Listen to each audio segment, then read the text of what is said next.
Hello there, Leos. Welcome to your tarot reading. I am so terribly sorry that this video is so late. I hope it is still helpful for you. I hope you are still finding it, that it resonates. And whatever you're dealing with for this month, I hope that this provides a little bit of guidance for you. So I actually had two messages that came out for you. So I'm going to talk about them in succession, okay? So first of all, when I was shuffling out the spread, it took me a really long time to form like an image, and then once that image came out, the cards started coming out. So what I saw was very distinctly, there is a man, he's driving down like a very mountain, hilly road, okay? It's a two-lane street, and there are a lot of hills, so he's going up the hill, and he's in this really small, white, compact car. It's a very small car. It looks almost like the 80s in rural America somewhere. It looks like the 80s. So he's like, I can only see the back of the car. And then he goes up the hill, and then as he descends the hill, you see this power plant, okay? And power plants has that insignia that denotes radiation. So there's a power plant. It's white. It's looming in the distance. So it seems like that's his final destination. And then you see him getting closer and closer. The power plant looms larger and larger. It's emitting smoke. And then his car kind of stops at the gate. There's like security. He gets through, gets to the base of the power plant, and he steps out of the car with a full suit and also his briefcase, okay? So I was thinking that he works there. He works in this very intimidating, looming, like, it seems like for many of you, you might work in an environment, in an organization that is like heavily scrutinized, okay? That's what it feels like to me, because the power plant is huge. It's emitting smoke, so who knows what it's allowing to leak into the environment, right? And then on top of that, it has this huge radiation sign, okay? Is huge. The emblem is like on the side of those smokestacks almost. So I feel that for many of you, for whatever reason, there's a lot of commotion around the work that you're doing. Either the company, the organization is facing a lot of scrutiny from the press, from the public, from the neighbors even that surround that physical structure. And so I do feel like, I feel that a lot of you guys identify very strongly with the work that you do. You want work that is meaningful. You want work where your skills and your talents can be on full display. And especially for many of you, you might be like the voice, the face, the model, the mascot for whatever it is that you're working at. You might be a sales rep, for example, for a company that you work at. So you're kind of like the face of the product, okay? You could be very visible in the limelight, especially for many of you. A lot of Leos are politicians, okay?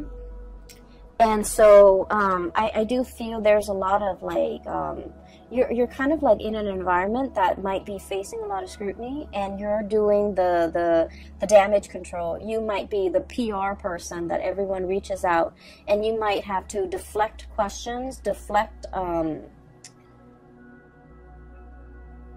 you might have to create your own red herring in order to distract people from something. From something. You might be hired to take on a position so that you can do damage control.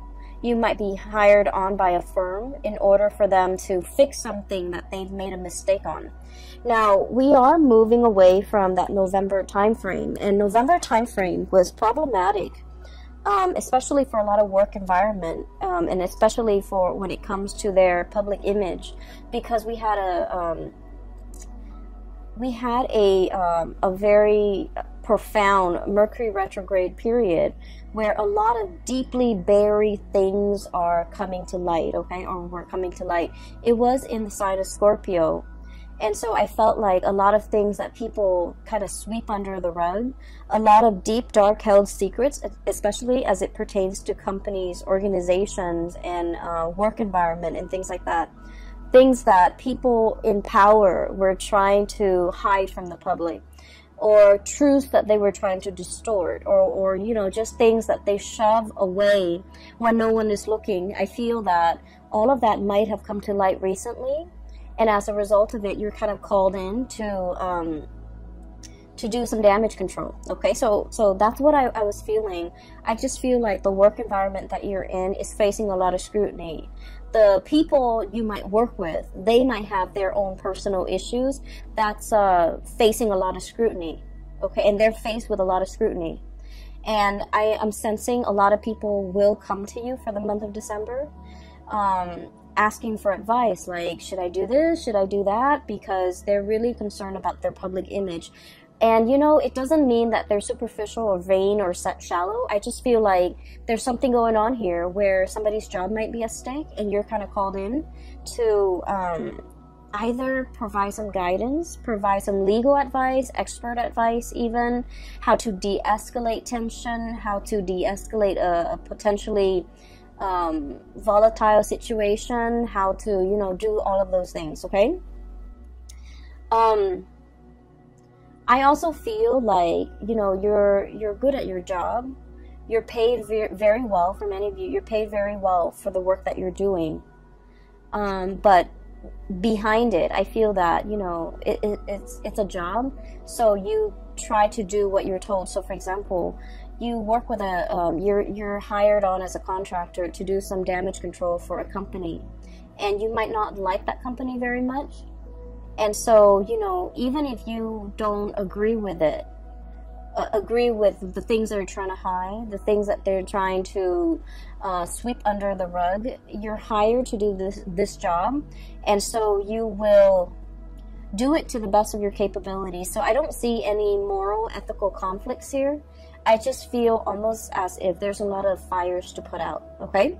So going back to that image, there's a second part. So, you know, he steps out, and he's in a suit, really nice suit, in this mini car, but he's in a suit, and he holds a briefcase.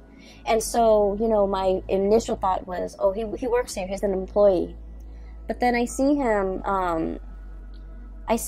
like with, in that briefcase, it's not like papers or laptop or things like that. I guess in the 80s they didn't have laptops. It's not like papers. It's a science kit, okay? So he has like, those what are those, the droppers where you take a little bit of a water sample and you put it into a slide, things like that. He has a dropper, he has machines to test the radiation level, and so he opens it up, puts it on top of the front of the car, the hood of the car, and then he starts to go around the area, the power plant. He starts inspecting. So that's when I was like, oh, he's an inspector. So he's not called out to do some damage control, even though that message applies to some of you, okay? But on the other hand, you might be also called in to inspect, to appraise, to make a final determination on something, to see whether or not it's sound, whether or not it's safe, whether or not it meets the regulation and the standards. And I feel like for many of you, and this could be, you know, just literally just one person I'm speaking to, but I feel like there was something that was unearthed. All of a sudden, it just came to light, and, you know, you're called in to do to make the final determination, to inspect, to appraise, to look at it. And he does his thing, okay? He walks around multiple times, collecting multiple samples. And then at the end of it, what I saw at the end of that picture, of that scene, was he puts in he takes like a poster from his car, okay? And then you see him get back into the car. He drives away. The security gates closes behind him. He stops the car, gets back out. And he puts this giant poster with the radiation, the hazardous sign on it, hazardous sign on it, and it says like deemed unsafe. Okay, that's what it says, deemed unsafe. And so I feel that there's a situation around you where you guys are in a very important position to protect people from, okay? You're bringing something to light so that people can be made aware, so that people can, you know, knowledge is power, right? But I feel like there might be something that is unsafe, that is unfit, and you're drawing attention to it. You're calling it for what it is, okay? So in a way, this could be in a work environment, but then I also feel that for many of you, the word unfit parent came in, okay? So you might be, for example, a social worker, where you're inspecting homes, the home environment. Is this a safe place for children to be in? You might be inspecting like a retirement home where they take care of elderly people. You might be inspecting like a preschool, even a high school. You might be like, you know, one of those superintendents or one of those inspectors, academic inspectors, to make sure something is meeting the requirements, is passing, you know, the regulations and the codes, and make sure other people are abiding by it, because if they don't abide by it, it can cause long-term negative impact on not only, you know, the people that are involved, but the surrounding area, hence this power plant, okay? It generates power for the entire area, and if something happens to it, it will affect negatively the entire area in terms of, you know, power surges, or even worse, like chemical spills and things like that. So I feel that you're taking your job very seriously, and you're wielding a lot of power. You're wielding a tremendous amount of power, where what you say, what your findings are, what your final determination is, it will affect a lot of people. And I just have to say, Leos, you know, us fire signs were incredibly ethical. We try to always walk down that straight and narrow path, okay? We're humans. We do stray from it, okay? But I do feel that for a lot of fire signs in general, ethics and morality goes a long way. You know, there's always a right and there's always a wrong. And we don't really mix the two, okay? Water signs always know there's a right and a wrong, but they make justifications based on their emotional attachment to a specific outcome. Air signs can rationalize. They rationalize, well, it's wrong in this context, but it could also be right in that context. I feel like for a lot of fire signs, there's a right and there's a wrong, and no matter what the circumstance, you know, the circumstance doesn't justify whether or not something is right or wrong. Those things are not malleable. And so I feel that you are wielding a tremendous amount of power here, and you're doing the right thing, because you understand that by, I guess, succumbing to, you know, pressure, or by not listening to your own sense of morality, it affects a lot of people. A lot of people around you, a lot of people that might not even be family members, that you might not even know them, you know, personally, but it affects their families, it affects their livelihoods, it affects their health. And so you're doing everything that you can to make your final determination on something, possibly to close something down, to shut something down that's not healthy, or to, you know, or to like find justice in a situation, okay? I see a lot of people here where you might be looking at, you know, the way somebody is raising a child, the way somebody is taking care of another person, and you're disagreeing with the way in which they do things. And for some of you, you know, it is the holiday season. We're going to be dealing with a lot of family members. So I do feel some of these issues are coming up in the family unit. You know, it's like, you should have done this as a mother, you should have done that as a father, you shouldn't treat your parents like this. You know, all of those discussions, I feel is coming into the picture, and I keep seeing like unfit. Somebody's unfit to do something. Somebody is unfit to take care of themselves, or they're not all mentally there, and they have somebody else who's managing their estate, or who's like a power of attorney, and that person is unfit because they're taking advantage of the person who's not able to take care of themselves. So I feel like all of these ethical, moral debates are coming into the picture, and I do see you discussing all of these things with family members in a very passionate manner. I don't see it being like an argument where we're arguing and screaming and you know, slicing each other left and right. I don't see that. I just feel heavy discussions over somebody's qualifications, over somebody's capabilities, over, you know, whether or not something is fit, or whether or not the situation needs to be shut down and closed off. Okay, so that's what I'm seeing. And we're 16 minutes into the reading. I just wanted to get that out of the way, okay, because I felt like it's much calmer now. I feel a lot calmer. The power plants, you know, the looming sign, that radiation sign is so strong. Like it was so big, it was so visible, and I feel that it just needed, that message needed to be conveyed, because I feel like there's a potentially toxic, hazardous situation, and it needs to be called out. It needs to be labeled for what it is, so that people know to avoid it, and it needs to be shut down. Okay, so that's just the bottom line. On the other hand, on a lighter note, okay, I do see two people here. So let me talk about these two people. I feel like that was the work situation, so let me talk about these two people here. I have one person who is they're very much still interested in you, but I feel that you're turning your back on them, and you're turning away from them, and you're finding love and inspiration and passion and, you know, reciprocity elsewhere.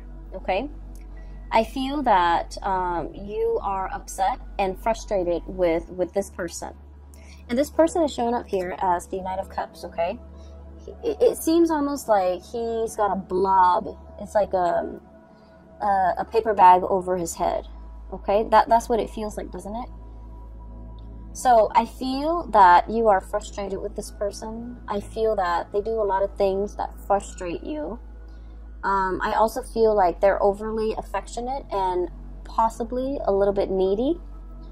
And I also feel that they're looking for you, wondering what you're up to, thinking about you, possibly even, you know, trying to reach out to you.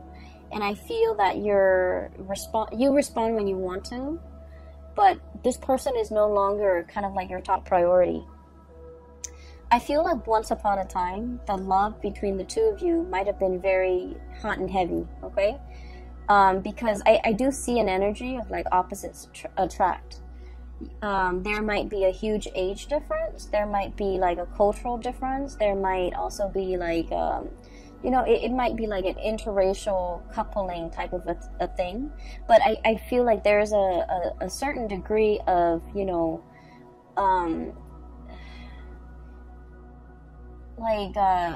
you guys are very dissimilar, okay? Very different from one another. And there's a certain degree of mismatch, and because of it, it's very passionate, it's very fun, it's exciting, but it ceases to be those things, because I do feel that you might be turning elsewhere for love and for validation and for, you know, a relationship. And so this person is wondering what you're up to.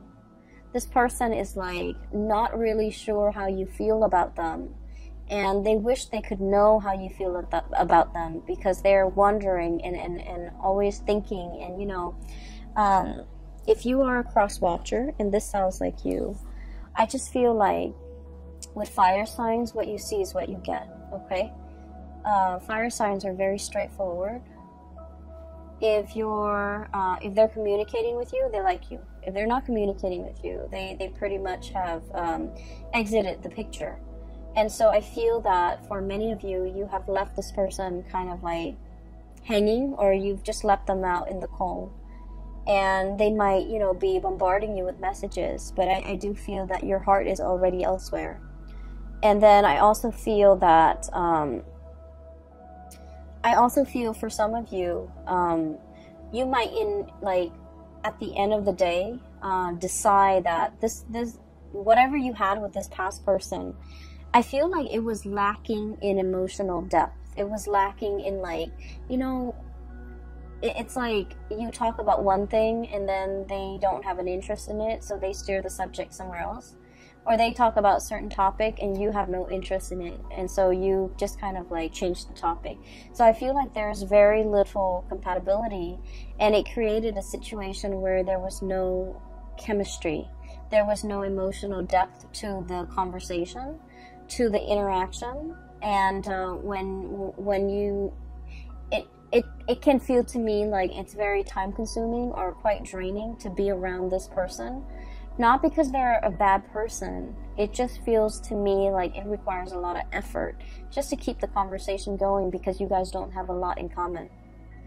I do feel that they really like you, and I do feel this person is incredibly intelligent, incredibly smart, but they're very smart. Queen of Swords, super smart, okay? Their mind is very sharp. They're very discerning and perceptive, and you know, they're probably like the really book smart type of person, but emotionally they're not very intelligent. And emotional intelligence basically means that we know how to read body language. We know that when somebody is like doesn't want to talk to us, and so we end the conversation. You know how sometimes you have like coworkers who you're super busy, you're at your desk working, right? And they see that you're working, but they keep talking and talking and talking. And you don't want to be rude and tell them, hey, you know, I'm working, get out of here. That's what I mean by emotional intelligence. Being able to read nonverbal communication, being able to pick up on, you know, people's state of being, being aware of your surrounding, looking at people and being able to read facial expressions to know if they're sad, to know if they want to be approached, to know when they want to be left alone. Emotional intelligence. So I feel like somebody here is very incredibly intelligent, but they might lack the emotional intelligence, okay? And so I feel almost like, you know, you could have a bad day and you want to talk to them about your bad day, and they, you know, you look distressed, right? And they should know that. And then rather than letting you vent, letting you talk, they steer the topic away from something that is not even remotely important. And so I feel that it frustrates you, and it hurts you too, to feel that you're not validated, okay? To feel that they're not acknowledging that you've had a bad day. They're not acknowledging your distress. They're not picking up on these cues. And you're wondering, you know, if they care about me, they should be more attentive. They should be more considerate. But I just feel that they're lacking in the ability. It's not the ability to sympathize or empathize. If they're aware, then they would know. They're just lacking in the ability to pick up cues. Hence, this person, it's almost like they've got that plastic bag or the paper bag over their head. They're walking around, you know, not a bad person at all, but they're lacking in being able to know their environment, being able to sense their environment, being able to navigate their environment successfully in an emotional way, okay? So this is somebody that is that doesn't form emotional attachments, and so they're kind of you know, their friendship circle might be very, very small. It might also be quite superficial. They don't have depth to their relationships with other people, and I feel that you're understanding that. I do see you turning away. We have here the Knight of Cups and the Ace of Wands. This pangolin, I guess, with the swan, is turning away, walking away, moving away from a situation. Mainly because I do feel that you need more validation. You need that sense of reciprocity. You need somebody who is a lot more considerate, okay? Like in your eyes, you feel this person is very inconsiderate, but I do sense that you want somebody who's a lot more emotionally available. And so enters this person, and this is the second person here. We have here the Queen of Cups. And I'm not reading the suit as a person anymore, because we have a lot of cross watchers. We have a lot of people with different planetary aspects. And, you know, astrology is very complicated. It's the sun sign, the moon sign, the rising sign. That's like scratching the surface. That's like 3% of what astrology entails, okay? And so by saying, you know, this is a water sign, sun, moon, or rising, I feel that it just glosses over the entire study of astrology. And so I'm going to read it as just, you know, the energy of a person. This is somebody who's a lot more emotionally available, okay? Just emotionally available. You have a strong emotional connection with them. And because you have such a strong emotional connection with them, you start to feel passion and chemistry with them. You start to feel, and I do feel like this person is quite attractive, very beautiful, very attractive. I'm seeing somebody who's like very well dressed, okay? Like they dress really, really well. They look presentable. They look very nice. They smell good. They're always clean. They're made up, so like they could have a lot of not a lot of makeup. There's nothing wrong with wearing a lot of makeup, but I feel like they're dressed to go out. Like every time you see them, they look picture perfect. They're dressed to go out. They take care of themselves. They look great, and they're beautiful and attractive. And you know, they just look clean, and they just look like they know what they're doing, that they know, that they're aware, you know. Whereas this person was kind of like fumbling in the dark. This person is very aware. And so you're shifting from the energy of one person who's kind of clueless to another person who's a lot more, I guess, considerate, a lot more attentive, a lot more observant. A lot more observant. I also feel that you could be dating two people. One person is quite fun. The other person, there's a very strong emotional connection. There's strong attraction, but they might be a little bit more on the selfish or the possessive side, okay? So one person might be a little bit more possessive. Like, I didn't mean to say selfish. I meant to say jealous, but selfish came out, so maybe. So selfish, or like they're a little bit more wrapped up in what they want, in their emotions, in what they want, in what they want to hold on to. And I feel like the emotions are very, very intense, okay? This is somebody that, you know, you've dated them for a really short time, and they talk about love. And it's not like they're just blurting it out. I feel that they feel emotions very strongly, and so they want to express themselves. And they're just very honest, very open with how they feel, and they know how they feel at all times. Whereas this person was not like that. They held back. They didn't communicate emotionally. And so this is a breath of fresh air for you. I would urge you, the passion is really strong here, Ace of Wands. I would urge you to slow down. You're kind of like going from one extreme to the other. That's what it feels like to me. And so I would urge you to slow down, because I feel like this person over here, there's a lot of passion, there's a lot of chemistry. You guys are a very good match. But they might be in a position where, you know, they're thinking about, like, let's put a ring on it. Let's get married. Let's start a family. And it's like 3 months in the 3 weeks into the relationship, and they're already planning these things. And so I do feel possessiveness. I do see a sense of jealousy with this person. It's someone who's fiercely loyal, but they're also fiercely protective of the things and the people that they love, okay? She's like gripping and holding on to this lobster. And then I also feel like The realization here with this Judgment card is you're a little bit taken aback by the intensity of this person. When you were dating this person, you wanted intensity. You wanted passion. You wanted intensity. And then, so this relationship was lacking in that. So you might have moved away from it. And now you're meeting exactly the person that you were hoping for. Intensity, passion. And then you realize that the intensity is too much. So you're kind of like stuck in this loop, okay? And that's what I mean by you're moving away from one extreme and landing yourself in the other end of the spectrum. And so if you're still dating this person, I almost feel like, you know, it's that hazardous sign. It's that hazardous sign where it's telling you to caution.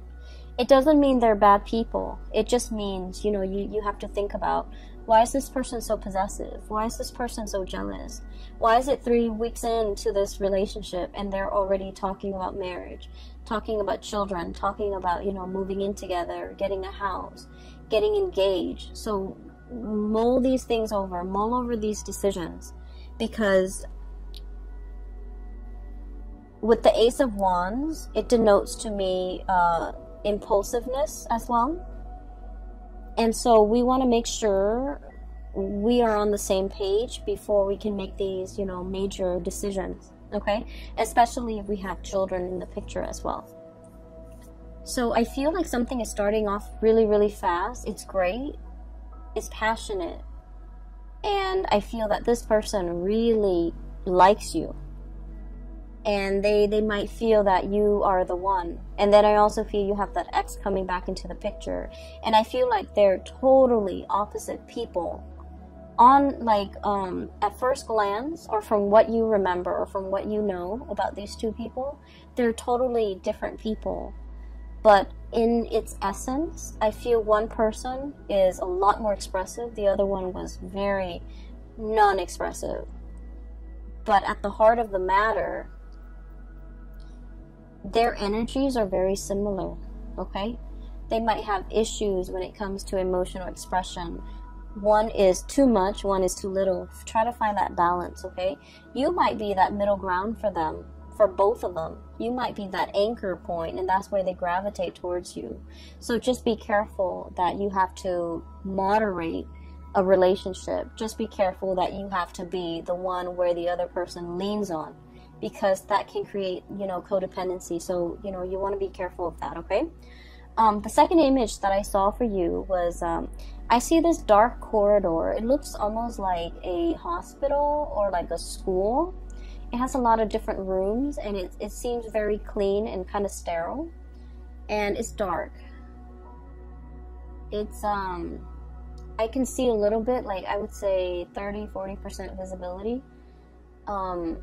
It's dark out, the hallway is very dark, and I see this man kind of walking down this corridor, and he can't really see, he can't really see, right? It's dark. So he's holding out his hands. He's walking slowly, he's holding out his hands, trying to feel, you know, for where the walls are, what's in front of him, so that he doesn't trip and fall. So he's walking, and it makes me feel really uncomfortable.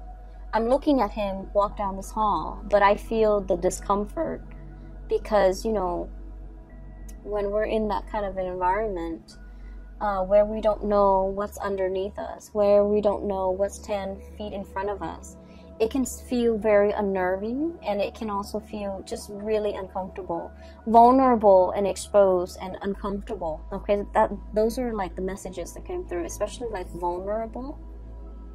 And so I do sense heavily that you're in a environment where something is very new, and it makes you feel a little bit vulnerable and a little bit exposed and a little bit uncomfortable as well. Do I take off running? You know, do I just run to the end of the hall and hope that everything will be okay? And you know, what use is it if I'm meant to get hurt? Do I just get an early start and just run and make it fast and swift? Or do I slowly put myself through this agonizing discomfort, fear feeling around for what's in front of me, feeling around for what's around me, and prolonging the discomfort, right? So I feel like those are the thoughts going through this man's head as he heads down this hallway. From what I can see, the hallway is clear. There are no chairs just thrown about. There's nothing that can really hurt him. It's a sterile environment. And so I just feel like a lot of what you're experiencing is the novelty, the newness of a situation where you're going to have to kind of, it's like you don't have the map, you don't have the blueprint, you don't have the previous knowledge about this situation. And so you're kind of like thrown in and, you know, forced to figure things out. For some of you, you might be dating somebody who might have children, and you're doing this for the very first time. And you're just like, I don't know how this is going to play out, but, you know, I'll do it little by little. You might be like in a relationship, and you're meeting somebody's parents for the first time. And you're just like, I don't know, it's going to be, you know, a little bit strange, uncomfortable, awkward even. But let me just jump in and then feel things out. And then for others, you might be taking somebody... excuse me, you might be dating somebody who is ethnically, culturally very different from you, religiously very different from you, and you know, you've always had like preconceived notions in the back of your mind. It's going to be like this, or they're like this, you know, so and so is like this race, this religion is like this culture is like this. And so you're kind of like nervous about like how to bridge that cultural divide, how to bridge that divide in general with a significant other or somebody that you're dating. And I do feel what's coming through is relationships that are very new, like a budding romance where there's still a lot of chemistry, a lot of getting to know each other, a lot of like, you know, showing your best selves to each other because the relationship is still very new. And new love is always, you know, really sweet, but it comes with it that sense of butterflies in your stomach because you don't know everything about the other person, and you're still trying to figure things out, and you're still learning about each other, and it makes it really exciting. So I feel like this spread is all about that you know, that it's like a fizzy, almost like champagne, sparkling water. It's like that, the fizziness, the fuzziness, the butterflies in your stomach that comes with the territory, that comes with a new job. It comes with a new relationship. It comes with like a situation where you're thrown into an environment that is very brand new to you. You don't have a map. You don't have guidelines. You don't have like a manual for how to do things. All you can do is dig through, you know, your lab kit and, you know, take a little bit of sample here, take a little bit of sample there, take samples, test the parameters, and then reach your conclusion. So I feel like you're in a very good environment to, I don't feel like it's experimentation, but I feel like it's like testing the waters, okay? Testing the waters, navigating this environment so that you can make the final determination, like, you know, is this worth my time? Is this going to work out for me? Is this what I thought it would be? And I feel that you are very pleasantly surprised that what you thought was one way was another. What you thought this person was going to be turns out to be another. Okay, that can be good or that can be bad, but I do feel this sense of like, you know, this fizziness coming through where you're experiencing the joys of the anticipation, the excitement, and the trepidation, all of it. And I feel like it's all surrounding a new situation that you're navigating, and especially a new relationship, okay? I've talked enough about that. So I have the Ace of Wands here, and this is what I saw earlier as you have the stick of power in your hand to change a lot of lives and to make things better for other people. I also feel we have the World. A cycle is closing up with another person, with one person, and something new is coming into the picture with this World card. And then we also have as well the Hierophant and the Seven of Cups, okay? I usually look at this in tandem, like the reading the cards and how they interact with each other. This is all your findings. These are all your results. These are all the things that you imagine something to be.